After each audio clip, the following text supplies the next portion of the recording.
E se eu te disser que provavelmente você é um viciado? Mas calma, porque eu também sou.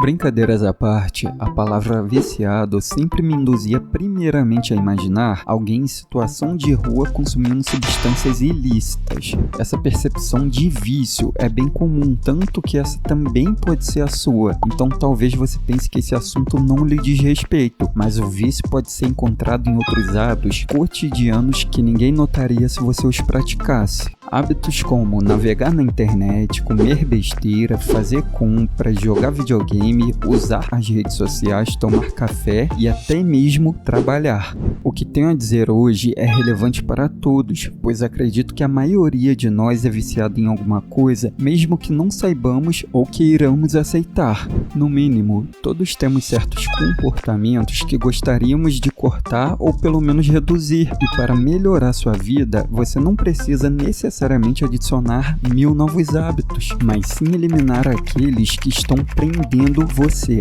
Identificando vícios. A maioria dos comportamentos que mencionei anteriormente são aceitáveis quando praticados com moderação. Alguém que fica bêbado uma vez ou outra não é necessariamente um viciado. Essa pessoa está apenas fazendo uma má escolha. O vício é o consumo excessivo, contínuo e compulsivo, ao qual você continua se entregando apesar de consequências negativas que você experimenta ou causa aos outros. Algo bem comum que um viciado diz a si mesmo é que ele não é realmente viciado, que pode parar a qualquer momento e que simplesmente não quer ou não vê motivo para parar. Por isso, uma boa pergunta a se fazer é: você consegue parar completamente esse comportamento por algumas semanas? Você consegue ficar sem celular, café ou videogame durante esse período?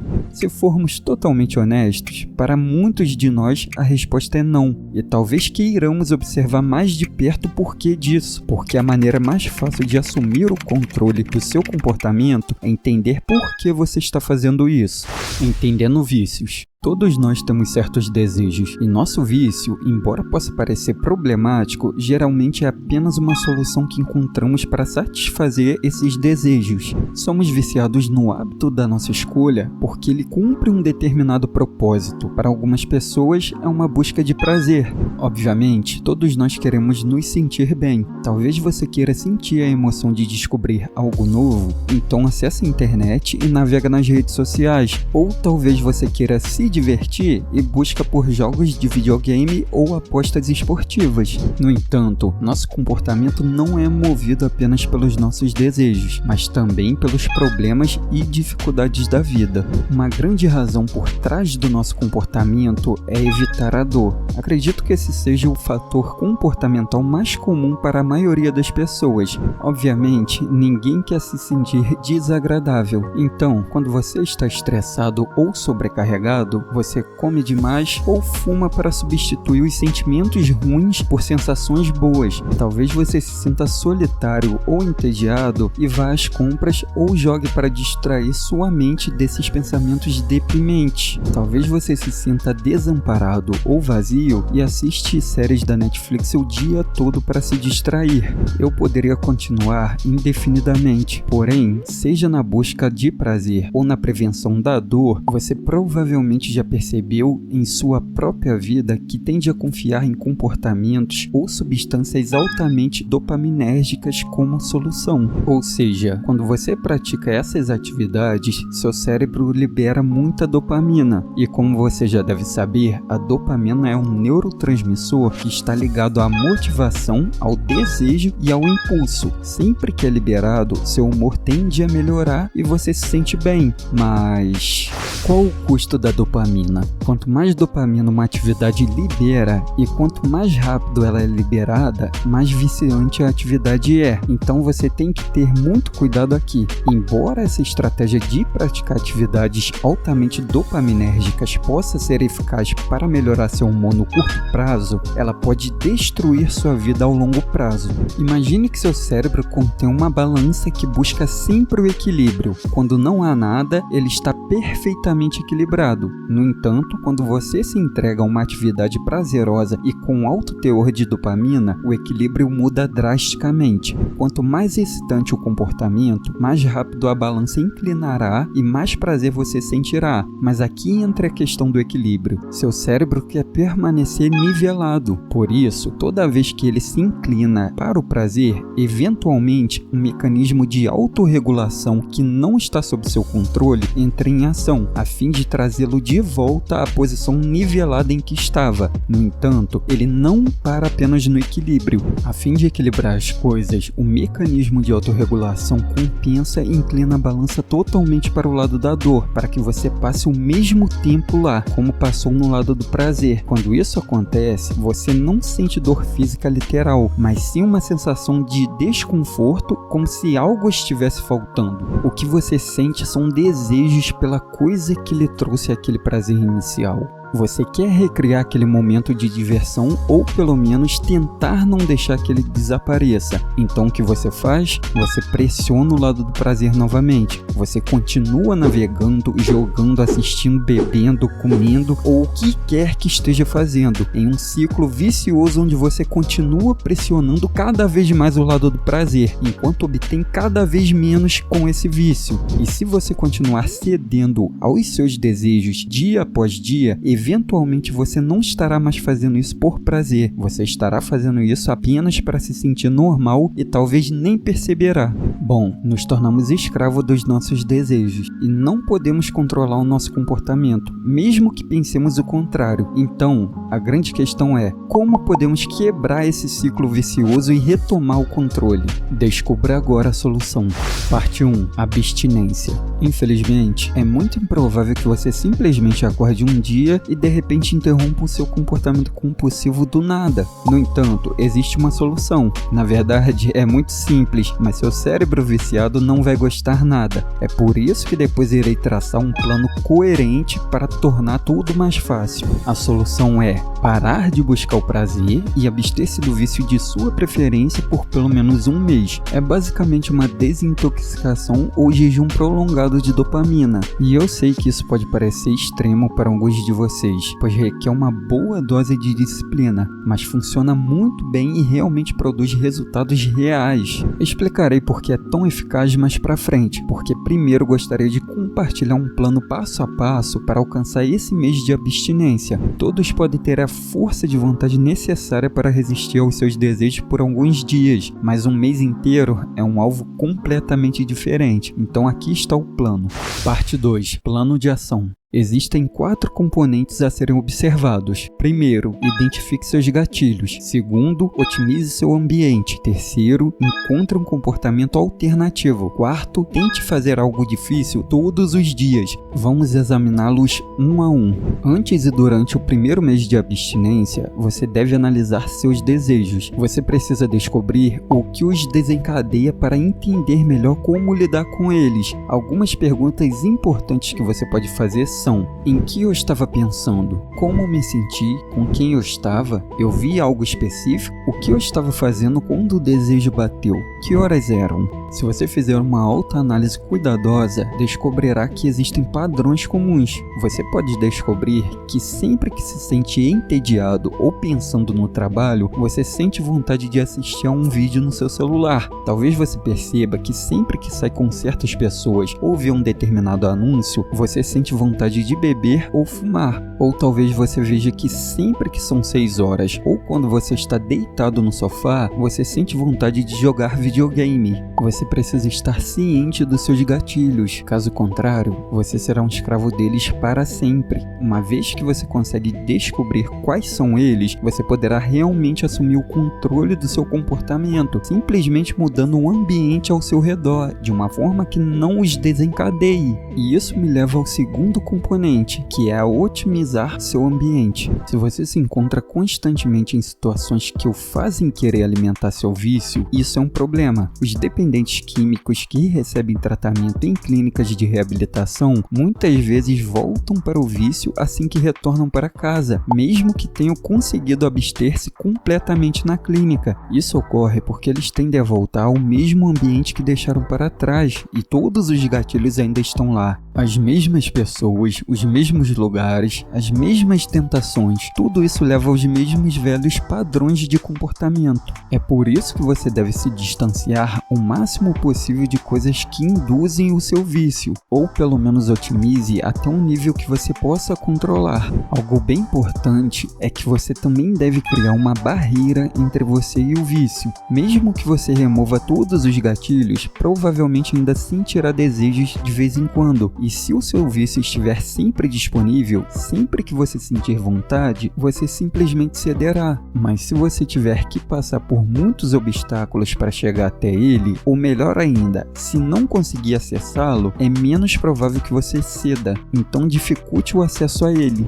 Lembra que eu mencionei anteriormente que há um propósito que seu vício cumpre? Se você simplesmente parar de se entregar, terá certas necessidades que não serão atendidas e ficará com um vazio. É por isso que você precisa do terceiro componente, de um substituto adequado, que atenda ao mesmo propósito ou a um semelhante. Então, o que o seu vício faz por você? Isso alivia seu tédio? Satisfaz suas necessidades sociais? Ajuda a diminuir o estresse? Seja o que for, você precisa identificá-lo e fazer uma lista de atividades que possam satisfazer essa mesma necessidade, pelo menos parcialmente. Também é importante que você não substitua um comportamento altamente dopaminérgico e viciante por outro altamente viciante. Você não quer abandonar as redes sociais, apenas substituí-las por algo como fumar.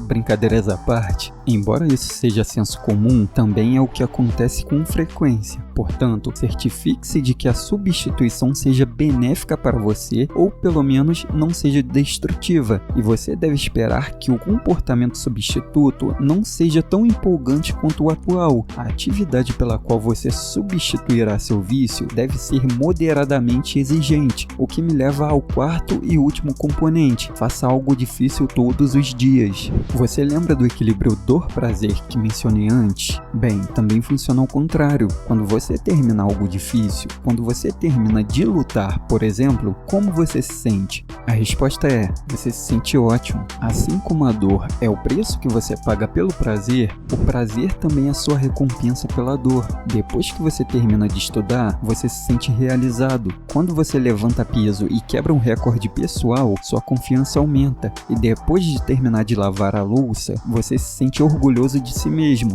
É por isso que você deve se esforçar para fazer algo difícil todos os dias. Sim, eu sei que é muito mais difícil fazer todas essas coisas do que ceder, porque elas não são prazerosas no momento. Mas, ao se envolver deliberadamente em atividades difíceis, você acaba tendo uma satisfação duradoura e isso ajuda a tornar a abstinência mais fácil. Esses são os 4 componentes que você deve utilizar para passar o mês. Mas por que a abstinência funciona afinal? Um viciado não desejaria ainda mais o seu vício após isso?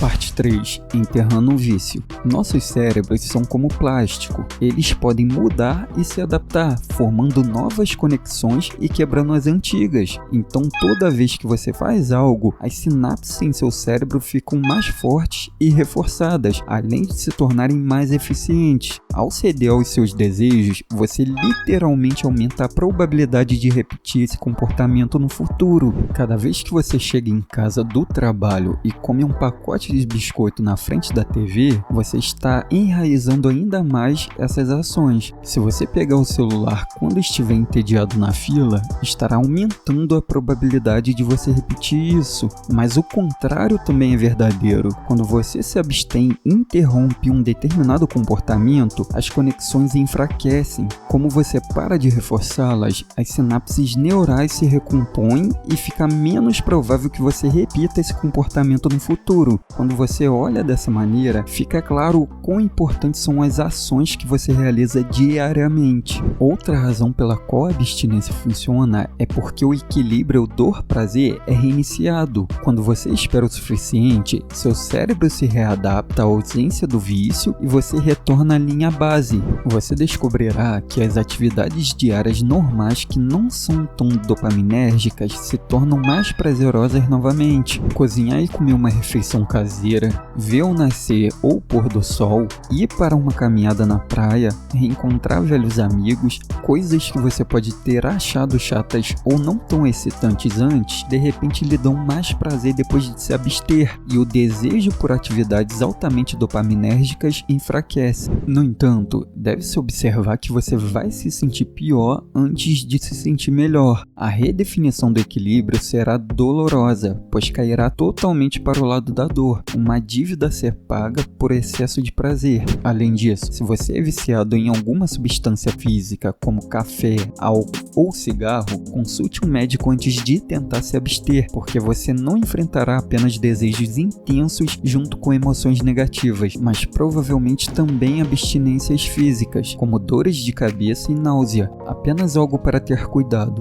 Parte final. Próximos passos. Mas o que vem a seguir? Como você procede após esse mês? Muitos de nós não queremos abandonar completamente o vício. Queremos apenas poder controlá-lo e reduzi-lo a um nível mais razoável, o que é perfeitamente compreensível. Para algumas pessoas, quando se trata de certas atividades, a moderação e autocontrole são, infelizmente, impossíveis. Com apenas uma exposição ao antigo vício, eles podem voltar imediatamente ao consumo compulsivo, mesmo depois de anos de abstinência. A abstinência completa é a única solução sustentável aqui. Mas para aqueles de nós que têm formas menos graves de dependência, a moderação é possível. No entanto, ainda requer as mesmas 4 táticas que mencionei anteriormente, principalmente a parte da barreira. Somente neste caso, o uso é estritamente limitado e temos algo definido que pode nos impedir de exagerar. Como você pode ver, não estou defendendo que você não se divirta, mas sim para estar mais atento ao comportamento que você pratica diariamente, especialmente qualquer atividade que leve a grandes aumentos na dopamina.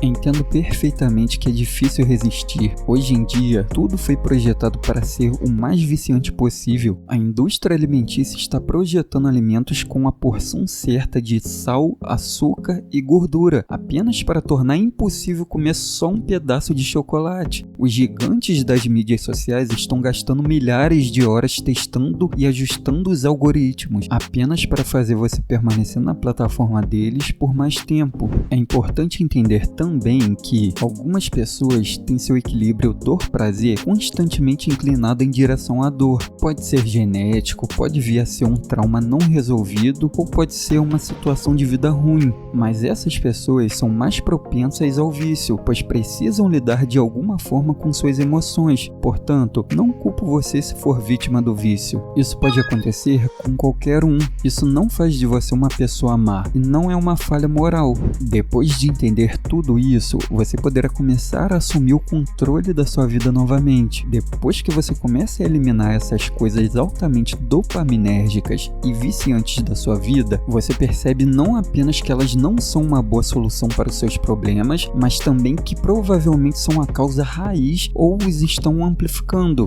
Como eu disse no início, você não precisa adicionar uma série de novos comportamentos para colocar sua vida em ordem, apenas livre-se daqueles que o prendem. Se esse vídeo foi útil para você, não esqueça de deixar o like. Estou deixando outro vídeo que pode ser interessante para você. Até lá!